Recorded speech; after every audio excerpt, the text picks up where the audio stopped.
শুভেচ্ছা,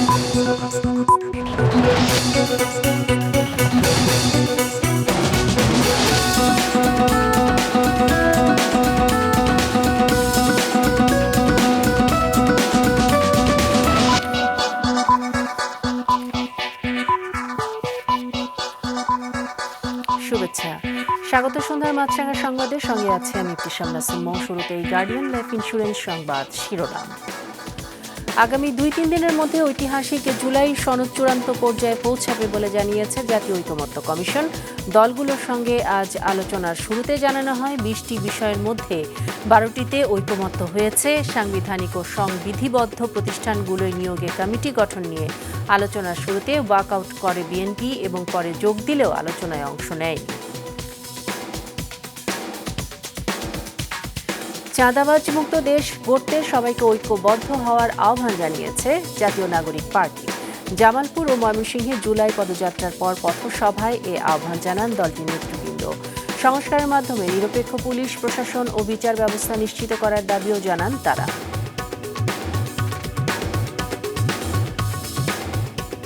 আগামী নির্বাচনের প্রস্তুতি হিসেবে সেপ্টেম্বর থেকে 1.5 লাখ পুলিশ সদস্যকে দেয়া হবে প্রশিক্ষণ।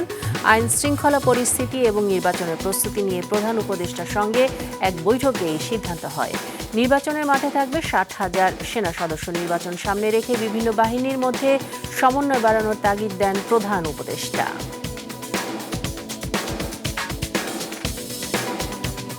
শুনছিলেন শিরোনাম, এবার বিস্তারিত।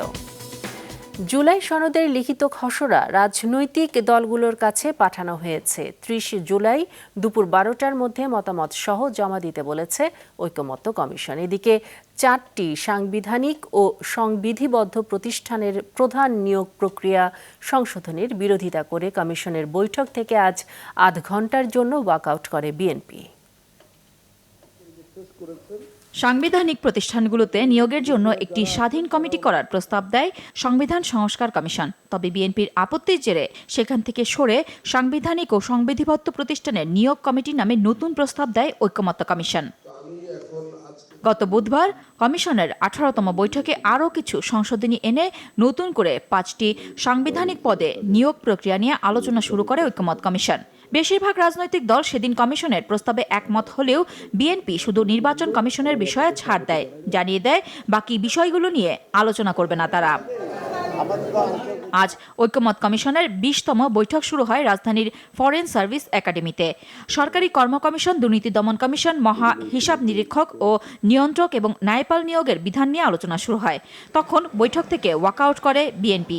এখন সাংবিধানিক যে সমস্ত প্রতিষ্ঠানের নিয়োগ এবং সংবিধিবদ্ধ বিভিন্ন প্রতিষ্ঠানের নিয়োগ সংক্রান্ত যে নিয়ন্ত্রণটা করতে চাচ্ছে সাংবিধানিকভাবে, সেটা যদি হয় তাহলে নির্বাহী বিভাগের কার্য সম্পাদনে এবং সঠিকভাবে একটা ভারসাম্যমূলক সরকার ব্যবস্থা এবং রাষ্ট্র ব্যবস্থা পরিচালনার ক্ষেত্রে প্রতিষ্ঠা করার ক্ষেত্রে অনেকটা বাধা পেতে হবে।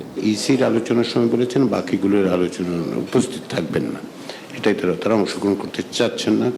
যদিও 35 মিনিট পর তারা আবারও বৈঠকে যোগ দেয়। প্রস্তাবের বিপক্ষে বিএনপি থাকলেও জামাত, এনসিপি, ইসলামী আন্দোলন বাংলাদেশ, বাম ঘরানা সহ বেশিরভাগ রাজনৈতিক দল কমিশনের এই প্রস্তাবের পক্ষে মত দেয়। যে আমরা শর্ত সাপেক্ষ করে ফেলি, এখানে যদি আমরা দেন দরবার করা শুরু করি যে আমি একটা মানলে আর 4টা মানবো না, এভাবে তো রাষ্ট্রের কাঠামো নিয়ে আমরা আলাপ করতে পারবো না। এটার বিরোধিতা করার তো আমি কোনো কারণ দেখতেছি না। আপনি কেন বিরোধিতা করবেন? তাহলে আপনি হস্তক্ষেপ চান। আপনি কেন বিরোধিতা করবেন? তাহলে আপনার দলীয়করণ চান। একটি দলের জন্য এটার সমস্যা হইতে পারে, যে দল মনে করে আমরা ক্ষমতায় গেলে আমরা কিছুটা বেনিফিট নেব। তবে কয়েকটি দল আবার বিএনপির পক্ষেও অবস্থান জানায়। আজকের বৈঠকে আরও আলোচনা হয় গতকালের অমীমাংসিত ইস্যু সংসদের নারী প্রতিনিধিত্ব নিয়ে। বৈঠকের শুরুতে কমিশনের সহসভাপতি বলেন, গুরুত্বপূর্ণ 20টি বিষয়ের মধ্যে 12টি বিষয়ে ঐকমত্য হয়েছে। পরিমার্জন করা হচ্ছে এবং সেগুলো আপনাদের মতামতের প্রতিফলন ঘটিয়ে করা হচ্ছে। তারপরে আবারও ফ্লোর থেকে এগুলো সংশোধন হচ্ছে। সেই প্রক্রিয়াটা অব্যাহত রেখে আগামী 2-3 দিনের মধ্যে আমাদেরকে এক জায়গায় এই বিষয়গুলো নিষ্পত্তি করতে হবে। এই আলোচনার এক পর্যায়ে ফায়ার অ্যালার্ম বেজে ওঠায় সবাই বাইরে চলে যান। নুরুন নাহার বিলি, মাছরাঙা সংবাদ, ঢাকা। 5ই আগস্টের মধ্যেই জুলাই সনদ ও জুলাই ঘোষণাপত্র জারি করার দাবি জানিয়েছেন জাতীয় নাগরিক পার্টি এনসিপির আহ্বায়ক নাহিদ ইসলাম। দুপুরে জুলাই পদযাত্রার অংশ হিসেবে জামালপুরে পথসভায় একথা বলেন তিনি। জামালপুর থেকে জেলা রিপোর্টার মাহফুজুর রহমানের পাঠানো তথ্য ও ছবিতে দেখুন ডেস্ক রিপোর্ট। সকালে জুলাই পদযাত্রার অংশ হিসেবে জামালপুর জেলা পরিষদ ডাকবাংলো মিলনায়তনে গণ অভ্যুত্থানে শহীদ পরিবারের সাথে মতবিনিময় করেন এনসিপির শীর্ষ নেতারা। এরপর জেলার পৌরসভার তমালতলা এলাকা থেকে পদযাত্রা শেষে শহরের ফৌজদারি মোড়ে পথসভা হয়। এ সময় 5ই আগস্টের মধ্যে জুলাই সনদ ও জুলাই ঘোষণাপত্র জারির দাবি জানান দলের আহ্বায়ক নাহিদ ইসলাম। জুলাই সনদ এবং জুলাই ঘোষণাপত্র অবশ্যই 5ই আগস্টের মধ্যে জারি করতে হবে এবং বিচার এবং সংস্কার এবং নতুন সংবিধানের প্রতিশ্রুতি নিশ্চিত করতে হবে। অনেকে বলে বিভিন্নভাবে আমাদের বিরুদ্ধে প্রোপাগান্ডা করার চেষ্টা করা হচ্ছে, আমরা নাকি নির্বাচন বানচালের চেষ্টা করছি, আমরা নাকি নির্বাচন পিছিয়ে দেওয়ার চেষ্টা করছি। আর এই গণ অভ্যুত্থান না হলে আপনারা নির্বাচনের স্বপ্নই দেখতে পারতেন না। কোটা সংস্কার আন্দোলন থেকে আমরা এটাকে গণ অভ্যুত্থানের দিকে নিয়ে যেতাম, সরকার পতনের দিকে নিয়ে যেতাম, তাহলে এই শেখ হাসিনা সরকারের অধীনে আপনারা আরো 4 বছর অপেক্ষা করতেন। পথসভায় সংস্কারের মাধ্যমে নিরপেক্ষ পুলিশ প্রশাসন ও বিচার ব্যবস্থা নিশ্চিতের দাবি জানান এনসিপির নেতারা। যেই ব্যবস্থার কারণে রাষ্ট্রের নিরাপত্তা বাহিনী নিজের নাগরিককে গুম করেছে, বিগত বছরগুলোতে খুন করেছে নির্বিচারে, সেই রাষ্ট্র ব্যবস্থা পরিবর্তন হতেই হবে এবং এই অপরাধের বিচারও হতেই হবে। অবশ্যই আমরা নির্বাচন চাই, আমরা ভোটাধিকার চাই, আমরা মানুষের মত প্রকাশের অধিকার নিশ্চিত করতে চাই। কিন্তু আমরা বলেছি শুধুমাত্র ভোটাধিকারের মাধ্যমে, শুধুমাত্র এক সরকার থেকে আরেক সরকার পরিবর্তনের মাধ্যমে আপনার আমার জীবনের কোনো পরিবর্তন হবে না। আপনার আমার জীবনের পরিবর্তন হবে যদি সংস্কার হয়। ময়মনসিংহের পথসভায় চাঁদাবাজ, সন্ত্রাস, দুর্নীতিবাজদের বিরুদ্ধে সবাইকে ঐক্যবদ্ধ হয়ে প্রতিরোধ গড়ে তোলার আহ্বান জানান এনসিপি নেতারা। এদিকে জুলাই পদযাত্রার অংশ হিসেবে আগামীকাল গাজীপুরে পদযাত্রা ও পথসভা করার কথা রয়েছে এনসিপির কেন্দ্রীয় নেতাদের। দুপুরে গাজীপুর প্রেস ক্লাবে সংবাদ সম্মেলনে এ তথ্য জানায় স্থানীয় এনসিপি। হাসান মেহেদি, মাছরাঙা নিউজ ডেস্ক। যে তরুণরা দেশ গঠন করবে তারা চাঁদাবাজি সহ নানা অপকর্মে জড়িত হতে দেখে ব্যথিত হয়েছেন বলে জানিয়েছেন বিএনপি মহাসচিব মির্জা ফখরুল ইসলাম আলমগীর। আর জুলাই কেন মানি মেকিং মেশিন হবে এমন প্রশ্ন তুলেছেন বৈষম্য বিরোধী ছাত্র আন্দোলনের সাবেক মুখপাত্র ও সমন্বয়ক উমামা ফাতেমা। হাসনাইন তানভীরের রিপোর্ট। মাফিয়ার রাজনীতিকে টিকিয়ে রাখছে, আপনাদেরকে সবাইকে তার বিরুদ্ধে আবারও দাঁড় হতে হবে। ট্রাক স্ট্যান্ড, বাস স্ট্যান্ড, প্রত্যেকটা জায়গায় চাঁদাবাজি হয়। আমার দলের চাঁদাবাজ যদি হয়ে থাকে তাকে আগে নিজেরা আপ্যায়ন করবেন, তারপরে থানায় নিয়ে আসবেন। জুলাই পদযাত্রার সভা সমাবেশে এভাবেই চাঁদাবাজির বিরুদ্ধে সরব নতুন রাজনৈতিক দল এনসিপির নেতারা। আপনি যখন ন্যায়ের জন্য সংগ্রাম করে ন্যায় নিশ্চিত না করতে পারবেন, তখন সেখানে আপনি ন্যায়ের বাণী ছড়াতে পারবেন না। সম্প্রতি গুলশানে আওয়ামী লীগের সাবেক এক এমপির বাসায় চাঁদাবাজি করতে গিয়ে হাতে নাতে ধরা পড়ে 5 জন, যা দেশজুড়ে চাঞ্চল্য সৃষ্টি করেছে। এই ঘটনায় তীব্র ক্ষোভ জানিয়েছেন বৈষম্য বিরোধী ছাত্র আন্দোলনের সাবেক মুখপাত্র ও সমন্বয়ক উমামা ফাতেমা। রোববার রাতে তার ফেসবুক লাইভে প্রশ্ন রাখেন, জুলাই কেন মানি মেকিং মেশিন হবে? আনফরচুনেটলি সেটাই হয়ে গেছে। আচ্ছা ঠিক আছে, বলতেছে বলুক, যার যেরকম। চাঁদাবাজির অভিযোগে আটক ছাত্র নেতাদের ইঙ্গিত করে শাহবাগে এক অনুষ্ঠানে বিএনপি মহাসচিব বলেন, যে তরুণরা দেশ গঠন করবে তারা চাঁদাবাজি সহ নানা অপকর্মে জড়িত হচ্ছে, যা দুঃখজনক। আজকে যখন পত্রিকা খুললাম, বেদনায় একেবারে নীল হয়ে গেছি। দেখলাম 5 জন সমন্বয়কারীকে গ্রেফতার করেছে পুলিশ। তারা জোর করে একটি বাড়ি থেকে, একজন সাবেক সংসদ সদস্যের বাড়ি থেকে 50 লক্ষ টাকা আদায় করছিল। এই কি পরিণতি থেকে আমরা চেয়েছিলাম? এই বাংলাদেশের মানুষকে কেউ এটা চেয়েছিল? এত তাড়াতাড়ি যদি এই ঘটনা ঘটে, 1 বছর হয়নি, তাহলে আমাদের ভবিষ্যৎ কি? এদিকে সচিবালয়ের স্বরাষ্ট্র উপদেষ্টা বলেছেন, চাঁদাবাজ যে দলেরই হোক তাদের ছাড় নয়। কোনো চাঁদাবাজকে ছাড় দেওয়া হবে না, সে যত বড় লোকই হোক এবং যত প্রভাবশালী হোক না কেন কাকেই ছাড় দেওয়া হবে না। গুলশানের মতো প্রতিটি চাঁদাবাজির ঘটনায় ব্যবস্থা নেওয়া হবে বলেও আশ্বাস দেন স্বরাষ্ট্র উপদেষ্টা। হাসনাইন তানভীর, মাছরাঙা সংবাদ, ঢাকা। আগামী সংসদ নির্বাচনের আগে প্রয়োজন অনুযায়ী প্রশাসনের বিভিন্ন পর্যায়ে রদবদল করার সিদ্ধান্ত নিয়েছে সরকার। এছাড়া দায়িত্ব পালনের জন্য 1.5 লাখ পুলিশ সদস্যকে সেপ্টেম্বর থেকে নভেম্বর পর্যন্ত 3 মাস প্রশিক্ষণের আওতায় আনা হবে। সকালে প্রধান উপদেষ্টা মোহাম্মদ ইউনূসের সভাপতিত্বে দেশের আইন শৃঙ্খলা পরিস্থিতি এবং নির্বাচনে বাহিনীগুলোর প্রস্তুতি নিয়ে এক বৈঠকে এসব সিদ্ধান্ত নেওয়া হয়। প্রধান উপদেষ্টার সরকারি বাসভবন যমুনায় 2 ঘণ্টাব্যাপী চলা বৈঠক নিয়ে পরে ব্রিফিং প্রধান উপদেষ্টার প্রেস সচিব শফিকুল আলম এই তথ্য জানান। বলেন, নির্বাচনে স্ট্রাইকিং ফোর্স হিসেবে 60,000 সেনা সদস্য দায়িত্বে থাকবে বলে সেনাবাহিনীর পক্ষ থেকে সভায় জানানো হয়েছে। আর্মি, পুলিশ এবং গ্রাসরুটের যে লোকাল অ্যাডমিনিস্ট্রেশন, এদের মধ্যে কোঅর্ডিনেশন বাড়ানোর কথা বারবার জোর দিয়ে বলা হয়েছে। সেপ্টেম্বর, অক্টোবর এবং নভেম্বরে 1.5 লক্ষ পুলিশের নির্বাচন বিষয়ে তাদেরকে ট্রেনিং দেওয়া হবে। ইলেকশনের সময় যাতে আমাদের ইন্টেলিজেন্সের কোনো ধরনের কোনো উইকনেস না থাকে সেই জন্য বলা হয়েছে। মাইলস্টোন ট্র্যাজেডিতে আজ নিভে গেল ক্ষুদে শিক্ষার্থী সাহিল ফারাবী আয়ানের জীবন।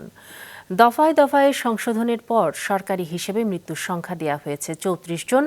1 সপ্তাহ পেরিয়ে গেলেও এখনো ভয়াবহ সেই দুর্ঘটনার স্মৃতি কাটিয়ে উঠতে পারেনি শিক্ষক, শিক্ষার্থী আর অভিভাবকরা।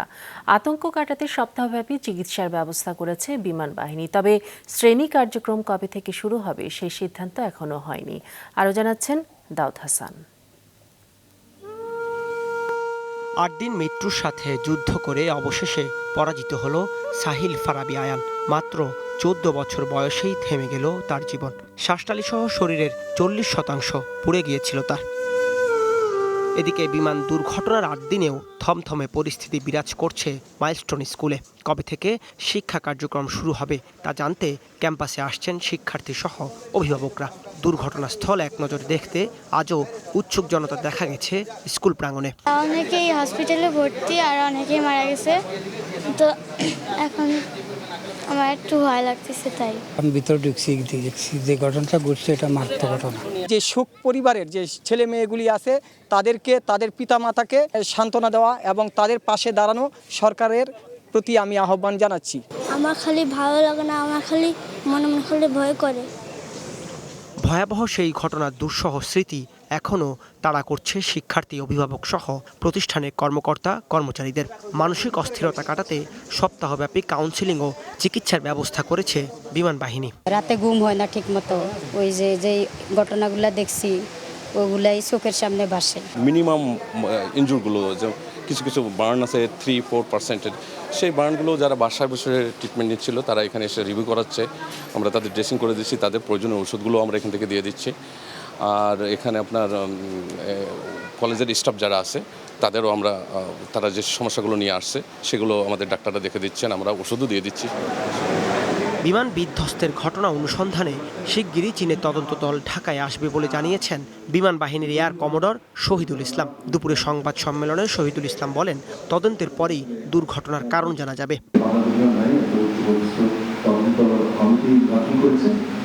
তার সর্বশেষ অ্যাকশন কি ছিল এবং কোনো ধরনের জটিলতা ছিল কিনা বা কোনো গোলযোগের সম্মুখীন হয়েছিল কিনা, এই বিষয়গুলো তদন্ত পরিষদে বিস্তারিতভাবে আসবে এবং আমরা তদন্ত চলাকালীন সময়ে পুনরূপ ঢাকার রাজধানীর আকাশ প্রতিরক্ষা সুনিশ্চিত করার জন্য স্ট্র্যাটেজিক এবং অপারেশনাল নেসেসিটির জন্যই রাজধানীতে বিমান ঘাঁটি অত্যাবশ্যক। এ সময় শিক্ষক শিক্ষার্থীদের কাউন্সিলিং সেবা দেওয়া সহ দুর্ঘটনায় নিহত ও আহতদের পরিবারের পাশে বিমান বাহিনী সবসময় থাকবে বলেও ব্রিফিংয়ে জানানো হয়। দাউদ হাসান, মাছরাঙা সংবাদ, ঢাকা।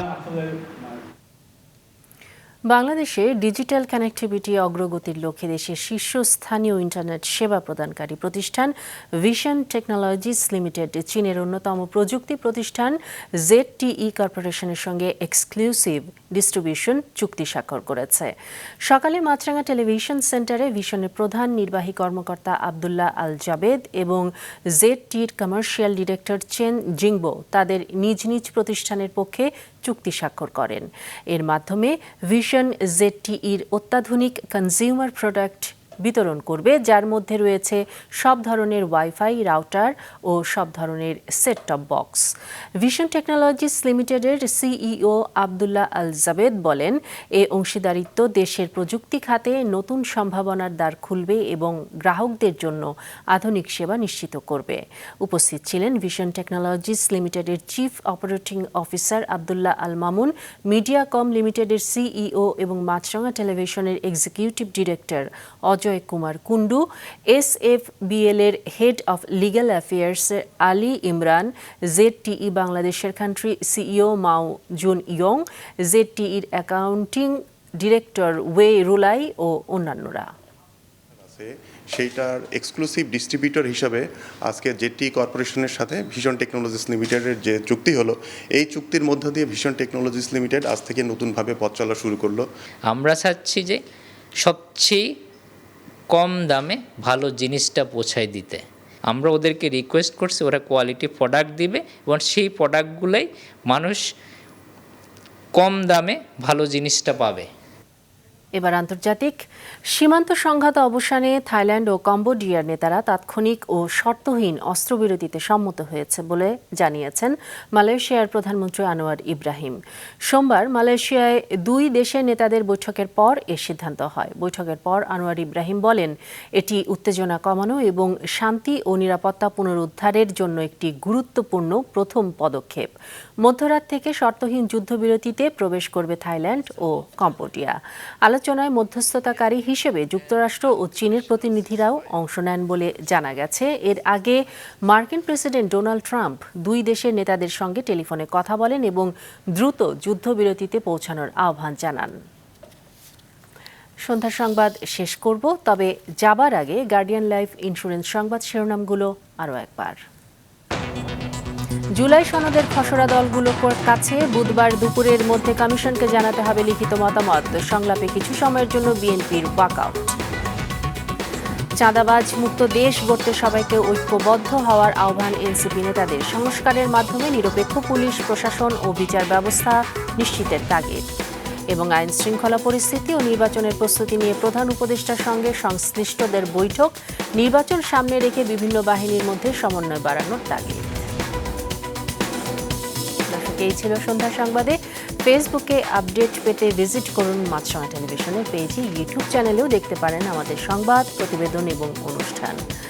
দর্শক, করোনার সংক্রমণ ফের শুরু হয়েছে এবং তা বাড়ছে। এ থেকে সুরক্ষিত থাকতে ব্যবহার করুন ফেস মাস্ক।